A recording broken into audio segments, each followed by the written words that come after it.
Même moi, lors d'appels initiaux, on me dit ne vous inquiétez pas, nous vous tiendrons informés que l'on continue ou non. Sinon, nous ne vous ignorerons pas, ils m'ont toutes ignoré. Tout comme tu ignores les hommes dans ta vie. C'est la vie. Quand les gens ne tiennent pas à toi, ils ne te traitent pas très bien. Il ne faut pas le prendre personnellement. Nous aurons cette femme, elle parlera sûrement de ses difficultés à trouver un emploi. Et l'une des choses que j'ai remarquées, c'est que beaucoup de femmes disent qu'elles n'arrivent pas à trouver un emploi et qu'elles ont des problèmes d'argent. Mais je regarde leur compte Instagram et elles ont un style de vie tellement extravagant que je me dis, eh bien, ce n'est pas étonnant qu'elles aient des problèmes d'argent parce qu'elles dépensent sans compter. Et il y a beaucoup de choses, vous savez. Une vidéo la montre en voyage.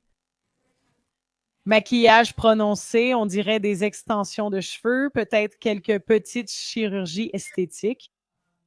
Sortir boire. Je me sens un peu frustrée ici. Les faux ongles, j'ai du mal à comprendre. Les faux ongles, vraiment. Je le fais rarement car c'est cher et rester assise longtemps m'agace. J'ai mieux à faire. Et c'est vraiment ma principale plainte. Si tu veux te plaindre de l'argent, d'accord, mais tu sais, ne dépense pas plus que ce que tu gagnes. Ne te plains pas de l'argent et du fait que tu ne trouves pas de travail. Si c'est le style de vie que tu mènes, je me tairai à ta place, tu vois? Vous, les geeks, D'accord, c'est parti. le marché de l'emploi est fou actuellement parce que j'ai utilisé absolument toutes les relations que j'ai nouées depuis le début de ma carrière professionnelle, même celle de la fac. J'ai contacté absolument toutes les personnes qui me sont venues à l'esprit. J'ai envoyé des emails à des recruteurs avec qui j'avais parlé il y a des années pour des postes dans d'anciennes entreprises où j'avais passé des entretiens. J'ai aussi contacté des recruteurs trouvés sur LinkedIn par email à froid. Et je me dis, je ne comprends pas ce qui se passe, mais je n'arrive même pas à décrocher un premier entretien. Je serais très qualifiée, voire surqualifiée pour le poste. Quand les femmes disent être surqualifiées, elles veulent souvent dire avoir un diplôme, mais pas forcément d'expérience professionnelle. Qualifiée pour le poste. Et je suis tellement désespérée, je me dis juste que les gens profitent du fait qu'on est toutes aussi désespérées. Et c'est littéralement insultant parce que j'ai eu une entreprise. Tu n'as pas l'air si âgé. Tu ne peux pas être insulté par un emploi qu'on te propose en ce moment, à ce stade de ta carrière. Tond la main. Et il proposait au maximum 55 000 par an et il voulait genre quelques années d'expérience. Je me suis dit, mais dans quel monde tu vas trouver ça? Je me disais, je préfère rester au chômage et essayer de trouver une solution plutôt que de me tuer à la tâche dans un boulot que je n'aimerais probablement pas, ou probablement. D'accord, 55 000 par an, ce n'est pas mal. Pourquoi tu ne prends pas ce boulot en attendant d'en trouver un meilleur? Je gagnais 42 000 après la fac, plus commission, mais je vendais peu car je n'étais pas très douée. Donc, et je vendais des photocopieurs pendant le Covid, mais tu sais, je savais que ça ferait bien sur mon curriculum vitae. Ce serait un environnement extrêmement toxique parce que malheureusement, c'est devenu courant de nos jours dans les entreprises américaines. Mais je me dis, je ne sais pas quoi faire. Un environnement malsain. Pourquoi les femmes estiment-elles mériter un bon environnement de travail? Chaque fois que j'en postule un, Je veux dire, on n'a pas droit à de bons environnements à l'école. Je veux dire, j'ai été harcelée, tu sais. Je veux dire, tu n'as pas droit d'être apprécié ni d'avoir un bon environnement. quelque chose. Je m'assure que mon curriculum vitae est entièrement adapté à ce poste. Je m'assure. Traduction, j'utilise ChatGPT. Il y a des mots-clés qui correspondent parfaitement à la description du poste. Et je vais même jusqu'à... Par exemple, lors de premiers appels, on me dit souvent ne t'inquiète pas. Par exemple, si on continue ou pas, on te tiendra au courant. Sinon, on ne va pas t'ignorer. Ils m'ont toutes ignoré. Comme tu ignores ces hommes, c'est la vie.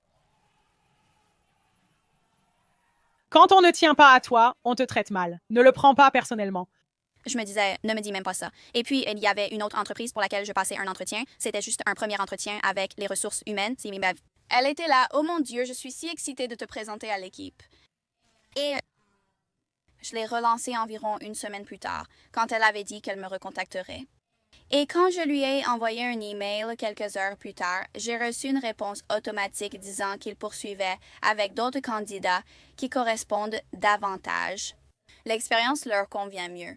Je me demande alors, que cherchez-vous? Il est temps de prendre un boulot pourri. Les hommes savent que quand ils n'obtiennent pas de travail dans leur domaine, il est temps de prendre un boulot pourri. Ça fait partie de la vie, tu sais. J'ai été démonétisée pendant 1 an et demi et j'ai dû changer tout mon modèle économique. Je veux dire, j'ai été virée de partout. J'ai dû utiliser les services YouTube où, au lieu d'être devant la caméra, ce que je ferais aussi. J'ai dû louer tous les gens qui travaillaient pour moi à d'autres personnes et je faisais leur YouTube pour eux, ce qui, soit dit en passant, je faisais très bien. J'ai donné cette entreprise à quelqu'un d'autre. J'ai lancé un parrainage si ça vous intéresse. Mais oui, enfin, j'ai dû tout changer et je gagnais beaucoup moins d'argent. Mais ça fait partie de la vie. Tout ne se passe pas toujours comme on veut et parfois, il faut faire différents boulots pour survivre. Avec 5 ans d'expérience dans mon domaine, j'ai atteint un niveau intermédiaire. J'ai même postulé et passé des entretiens pour des postes débutants. À ce stade, Je veux savoir dans quel secteur elle cherche. c'est tellement stupide. Et il y a un autre travail dont j'ai parlé ici, je crois, et je ne sais plus. Mais il demande 2 à 4 ans d'expérience pour 15 dollars de l'heure. Cette même offre d'emploi, oui, le même poste, mais une autre agence de recrutement. Ils m'ont rappelé pour le même poste et j'étais déjà agacée. Alors j'ai dit, s'il vous plaît, ne me contactez plus parce que c'est littéralement insultant. Maintenant, ils ont d'une façon ou d'une autre augmenté à 33,50 de l'heure. J'ai dit, d'accord, c'est mieux que 15 avant. Mais encore une fois, comment en est-on arrivé là? C'est probablement parce que des gens comme moi leur ont dit respectueusement de ne plus m'appeler parce que c'est insultant. Et c'est insultant. Et une autre entreprise qui...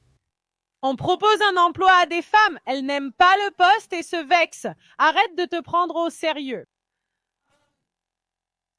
En ce moment, ton temps ne vaut rien. 0 $ de l'heure. Donc, tu ne peux pas vraiment être en colère contre un emploi qui t'offre moins que ce que tu penses valoir.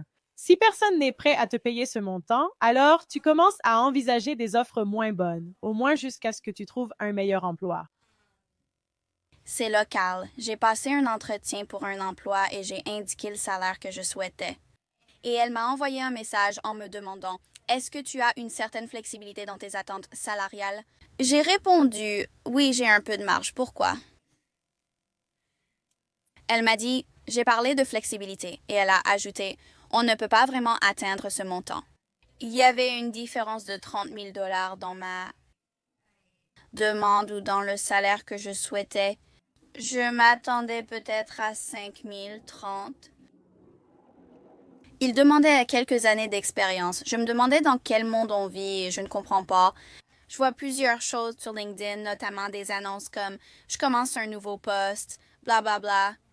Et puis je vois aussi des gens poster la même chose que moi, du genre hey, vous savez, mon entreprise. Quel pourcentage de femmes de la génération Z travaillent? Quel pourcentage de femmes de la génération Z sont employées?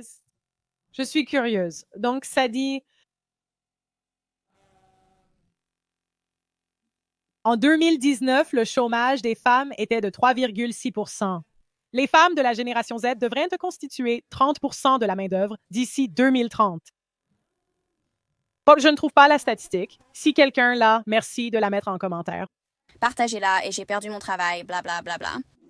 Et je me demande juste comment les gens trouvent-ils du travail? À moins qu'ils n'acceptent des emplois mal payés et qu'ils tiennent le coup ou qu'ils cumulent plusieurs emplois. Je ne sais pas, mais honnêtement, je n'ai vraiment aucune idée de la réponse. Et comme je l'ai dit, j'ai utilisé absolument toutes les fichues relations que j'ai pu me faire dans toute ma vie. Même des gens d'ici, j'ai tout essayé et je n'ai tout simplement aucun retour. Je me dis, je ne sais pas. Et ce sont des entreprises avec lesquelles j'ai déjà passé des entretiens quand j'étais encore à mon précédent travail. Et je me dis juste... L'intelligence artificielle a supprimé de nombreux emplois, notamment occupés par des femmes. Donc oui, beaucoup de femmes, peut-être qu'avant, qui étaient employées, n'auront plus les mêmes opportunités qu'elles avaient auparavant. Je t'ai littéralement parlé plusieurs fois et genre, les choses, je ne sais pas. À ce moment-là, ces postes n'ont rien donné. Ils disaient, on pensera à vous, etc. Et je les ai contactés à chaque fois que j'ai vu une offre d'emploi. Mais c'est presque comme si, quand les gens voient moi que je suis au chômage, ils ne veulent pas, je ne sais pas. C'est vraiment bizarre. J'ai l'impression que c'est un peu ça. Les gens disent que c'est facile de trouver un travail quand on en a déjà un. Oui, ça commence. On semble moins désespéré. Les hommes y pensent. Il est plus facile de trouver une copine quand on en a déjà une. J'ai besoin d'une piste maintenant parce que j'avais des entretiens et des gens qui m'envoyaient des messages à tout va sur LinkedIn quand j'avais un travail. Et maintenant, plus rien. Et le monde a changé. D'accord, les amis, donnez votre avis en commentaire. Cherchez-vous un emploi ou connaissez-vous des femmes au chômage? Qu'avez-vous observé dans la vraie vie? Dites-le en commentaire. Pour me soutenir, rendez-vous sur theaudacitynetwork.com. theaudacitynetwork.com, disponible sur les 2 boutiques d'applications. Aimez la vidéo, à la prochaine!